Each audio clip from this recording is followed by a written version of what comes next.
pure horror for the Russians on the front line. The battlefield has turned into a nightmare, chaos, fire, and total panic. The war has reached its breaking point, and the truth is terrifying. Entire enemy units are collapsing, their command is in chaos, and the front lines are burning like never before. Ukrainian forces are moving with unstoppable precision, striking deep and hard, while the Kremlin scrambles to hide the scale of its disaster. Tanks explode, positions vanish, and panic spreads through what's left of the invaders. The world is watching, but no one knows how close we are to the moment that changes everything. How far will the enemy go before breaking completely? Let's talk about it. Hello, this is Ukraine Today. I'm Maria Farafonova, and here are the latest news.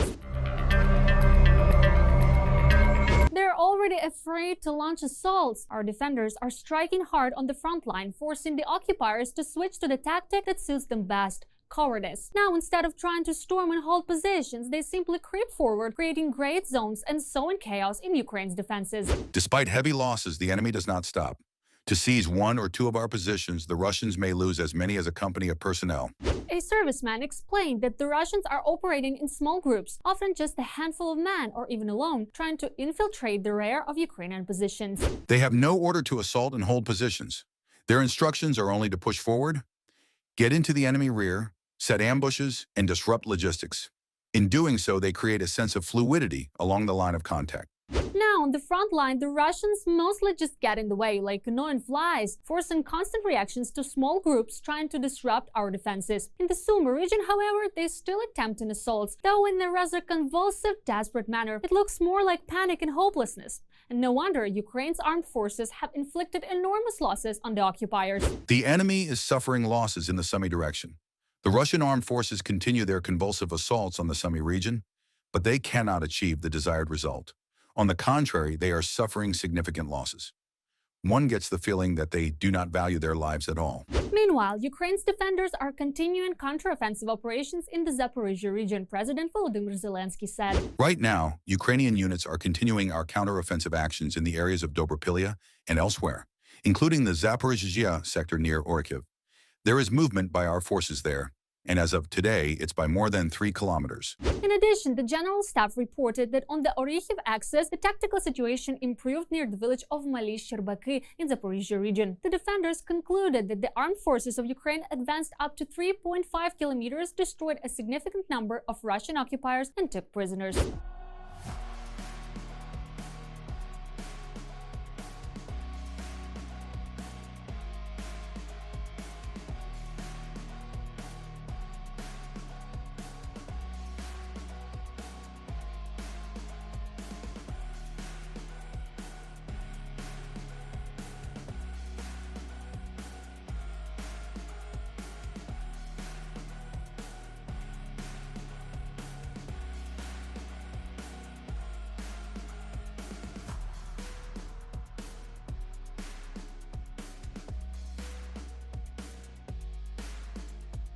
The front is on fire. The enemy is pushing along several directions, but their equipment is reduced to wrecks and their units are crumbling. The number of casualties is staggering. We've also forced the occupiers out of Donetsk. Our Iron Birds struck back with thunderous precision, wiping the green off the Kremlin's face. Don't miss it, the full report has the first details.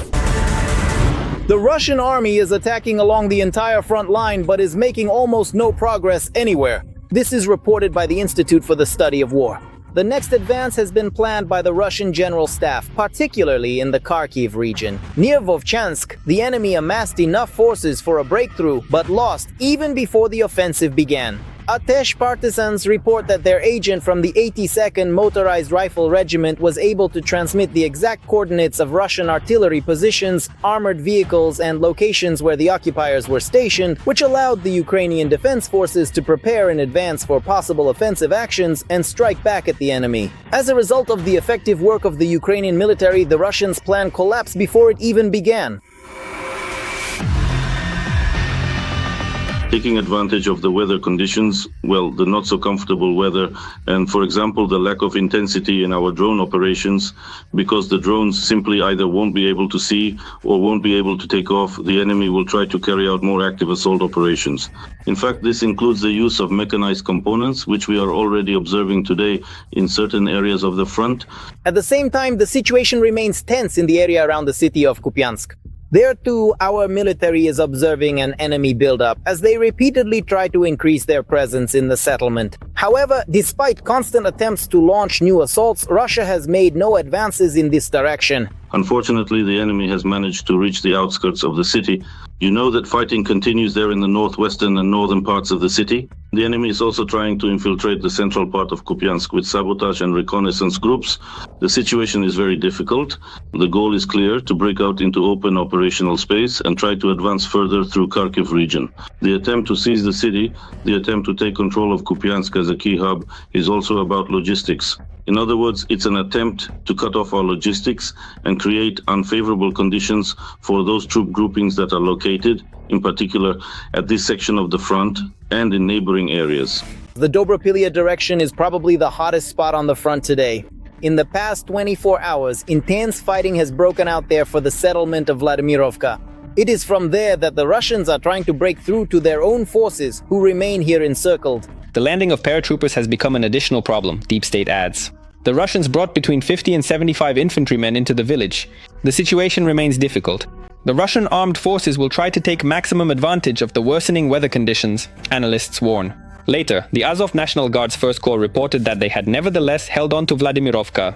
According to the Corps statement, during the offensive, the Russians deployed 35 units of heavy armored vehicles, including tanks and armored fighting vehicles.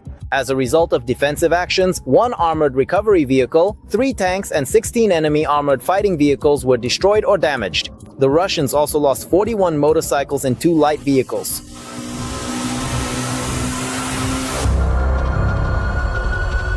Near neighboring Pokrovsk, Russia also decided to amass forces. A group of infantry on motorcycles was sent to break through. The result, 13 motorcyclists lost and no advance made. Another epic video from Donetsk region: Ukrainian drones versus Russian tanks. The Ukrainian armed forces showed how our soldiers destroyed half a dozen enemy tanks and a Grad multiple rocket launcher system.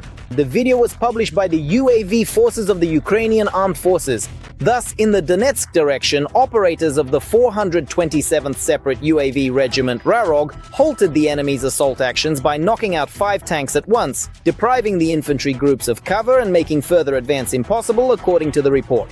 In addition, the military delivered an effective strike on a BM-21 Grad multiple launch rocket system while the enemy was firing at the positions of the Ukrainian army. According to the command, the defense forces have now managed to gain a tactical advantage in this sector.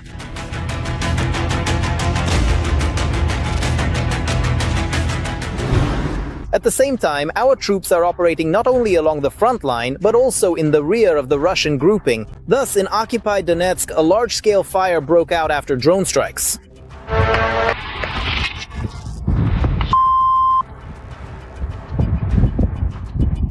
Vitaly, this is... According to reports, the columns of black smoke could be seen from anywhere in the city. It is known that the site of the strike was the former Auchan hypermarket near the bypass road connecting Sloviansk, Donetsk, and Mariupol. However, residents reported online that after the strike they clearly heard further detonations, and the night before, a concentration of military vehicles was seen near the store. It is known that as a result of the fire, the building's roof collapsed and the premises were completely burned out. It's still flaring up.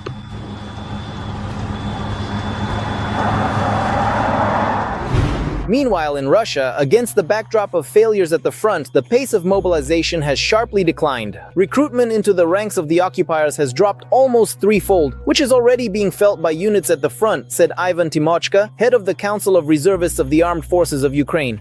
According to him, the Russian Federation is trying to solve this problem in several ways. In particular, they have passed a bill in the first reading that allows for mobilization for compulsory service throughout the year. Timochka says that the Russian Federation may use conscripts, including in the war against Ukraine. In the last 2 quarters, they have been recruiting by the quarter, not even by the month, about 30 or 35,000. Whereas before they used to recruit that number in a month, and now it takes 3 months. So now, per month, they are recruiting 10 or 12,000. At the same time, military analysts note that in the Russian information space, they no longer even try to hide the prospects for newly mobilized soldiers, openly stating, on average, after signing a contract, they are expected to live less than 2 weeks. The mayor of the city of Stryjevoy in the Tomsk region has reached a new level of candor and honestly said that new contract soldiers are needed to replace those who have been killed and wounded.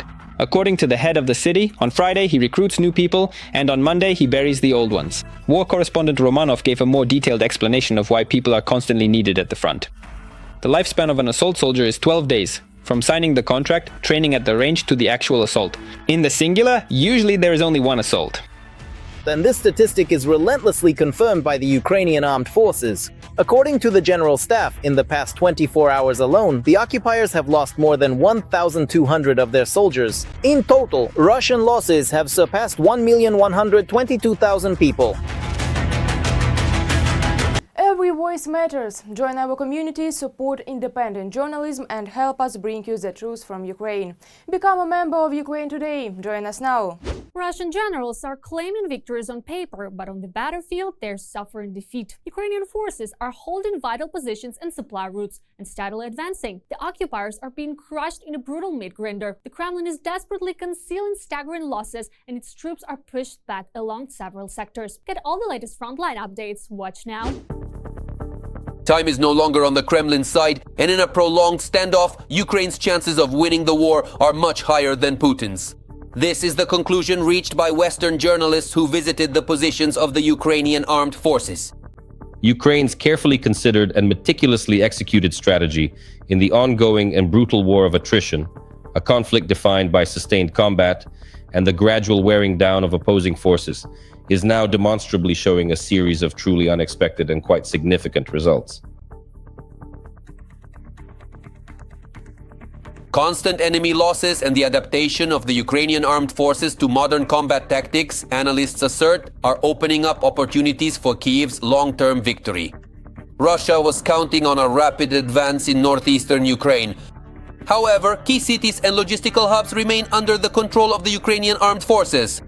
By the fall of 2025, Russian generals are capturing Ukrainian towns and villages only in words and in fake reports for the man in the bunker. It is clear that the Russian army is unlikely to be able to accomplish these tasks. But General Gerasimov, the chief of the General Staff, according to certain leaks that have appeared on social media, reported to Putin about the latest successes of the Russian troops. In particular, he claimed that the grouping of Ukrainian armed forces near the Lebenbek Reservoir had been destroyed, which is not true. And in addition, he stated that Russian troops are clearing the southern districts of the city of Kupiansk, which is also not true. What is actually happening in the long-suffering but still unyielding Kupiansk was shown by the operators of the 8th Special Operations Forces Regiment. The enemy in this direction truly does not stop trying to break through the Ukrainian defenses. In the Kupiansk direction, there were at least 8 attempted attacks by the occupiers over the past day. However, the Ukrainian armed forces managed to thwart the enemy's plans to advance. The defense forces repelled assault actions in the areas of Petropavlivka, Novoplatonivka, Piszczanowe, and Stepova Novoselivka. Using strike FPV drones, the occupiers were driven into the nearest building, after which the operators cleared several structures where the enemy had taken up positions. The occupiers are also having a tough time today in the Zaporizhzhia direction. There, partisans from the Atesh movement helped destroy a mobile enemy command post. Concerned citizens provided the exact coordinates of the occupiers' communications vehicle, which was being used as a mobile command post to control enemy units. The destruction of this communications hub caused chaos in the occupiers' command system. Coordination between units and the transmission of orders were disrupted, which seriously affected the enemy's combat capability in this sector of the front.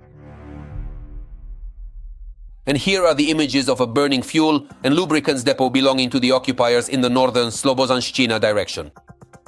In the past few days, our border guards have managed to destroy enemy hideouts and communication equipment. In addition, the enemy in the northern Slobozhanshchina direction has also suffered personnel losses. Overall, in this and the Kursk directions, Ukrainian defenders repelled 7 Russian attacks. The enemy carried out several airstrikes on our positions, dropping a total of 9 guided bombs and conducting 198 artillery shellings. The situation remains difficult in the Lyman direction. There, the enemy attacked 12 times, attempting to advance near the settlements of Srednya, Novoselivka, and Derilova. Nevertheless, a special unit of Ukrainian military intelligence is managing to accurately and effectively destroy enemy forces, their equipment, and drones. Due to heavy losses in this and other directions, Russian forces have been forced to slow down their offensive pace, military analysts explain. As a result, Russian activity on the front decreased somewhat in September. The number of assaults they carry out drops in direct proportion to their personnel losses.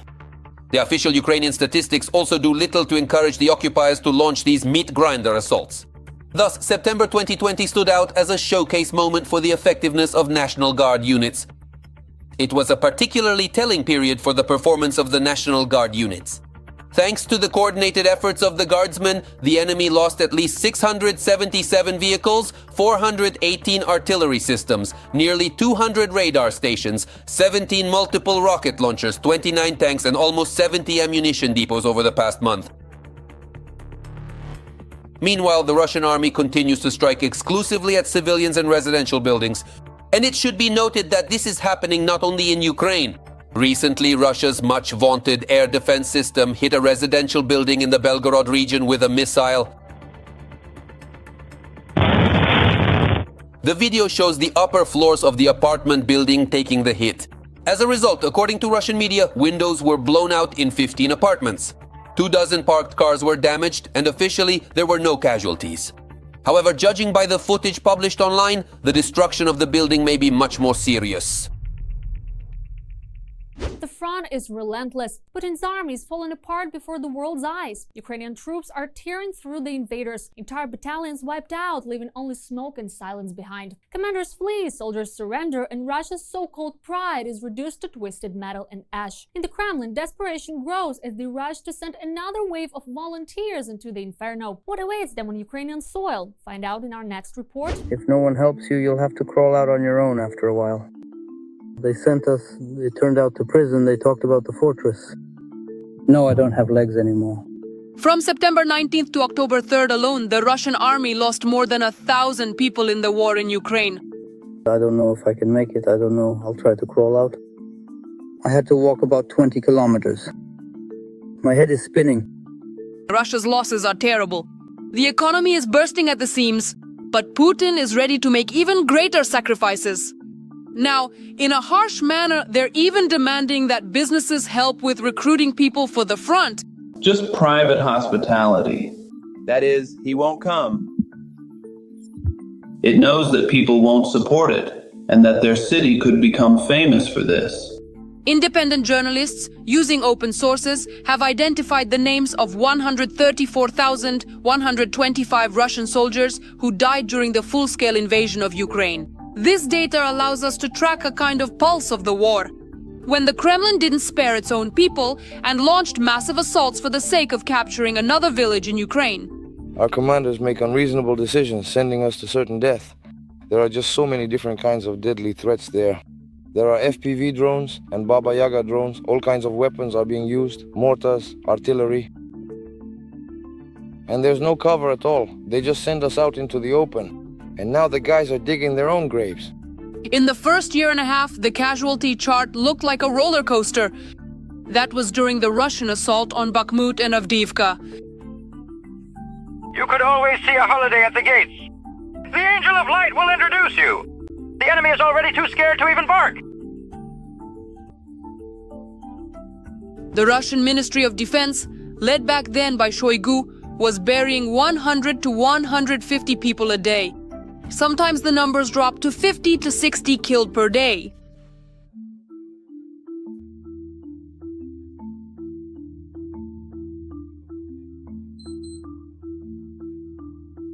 Since October 23rd, the curve has remained consistently high. It only dips below 120 in rare cases. And the recent dips on the charts are explained not by the rescue of Russian troops, but by the time needed to verify and process new obituaries. Our guys went through hell in captivity.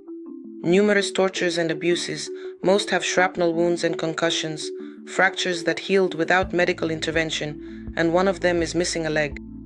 They all need medical help to go through the military medical commission and ultimately a leave, but instead, these sick men are being sent back to the front lines. In terms of geography, Bashkortostan and Tatarstan lead in the number of their citizens killed in the war. Here, local volunteers help identify the deceased. In our area, over 15 years during the war in Afghanistan, there were maybe 3 or 4 people killed. And now, just take a moment to look at what is truly happening all around us. Everything, absolutely everything, is completely covered in flags. A special category is the volunteers, those who signed a contract back in 2022. Right now, they make up almost a third of all identified casualties, 29%. It turns out that's just one particular side. That's indeed the main factory for 2 distinct purposes. They've started a new burial site. The Kremlin is disposing of those who went to war voluntarily, who fell for the propaganda. Prisoners make up the second largest casualty category. They account for 14%. Some of the dead are officially listed as volunteers, not as convicts. Today, there are those in places of confinement who love their families. There's a good chance this is proven by those who signed contracts from places like Rosnovoban. Mobilized soldiers make up 11% of the list. This figure is understated because obituaries often conceal their status. Do you understand? The families understand? For everyone who shouldn't be shot, you have to hide their status to protect those who are being hidden. Mention a couple of 500ers. Just mention them right there. According to martial law, this is not an order. One of the important categories of losses is Russian officers who knowingly went to kill Ukrainians for the sake of medals on their chests. Journalists have counted 5,847 dead. And that's with exact names, including about 150 colonels and as many as 12 generals. We lived, we existed, but not here, all of us. We rejoiced, we grieved, and then boom. And the guys went off to die. For the Russian army, this is a painful blow because their entire system relies precisely on officers. They coordinate the interaction of different units and accordingly give joint orders for strikes on Ukraine. So what are the real numbers? Actually, our Putin got involved in this. People have died. Didn't you get the message? The message is, as they say, to raise your time. What can be seen from open sources covers only 45 to 65% of the actual losses. So the list of 134,000 is just the tip of the iceberg, which Putin is desperately trying to hide. Currently, Ukraine counts over 1,100,000 Russian losses. This list includes both the wounded and the missing. Even the so-called LDNR stopped publishing data about their losses since December 2022. In fact, according to statements by the BBC and Media Zona, the number of Russian military killed could exceed 300,000. This does not include the bodies that still remain on the battlefield. The number is truly enormous. The flags are hanging. In general, there are a lot. Guys, there will be a huge number of dead. They tell me that when we finally learn the whole truth about their numbers, the entire country will be shocked. The Russian army, which has already lost hundreds of thousands of people, continues to fight. So-called volunteers and convicts are filling the personnel shortages. Officers are dying faster than they can be trained. And now the death statistics have become the main indicator of success for the world's second army. What do you think about the latest events? Share your opinion in the comments, like the video and stay informed about the main headlines. More to come.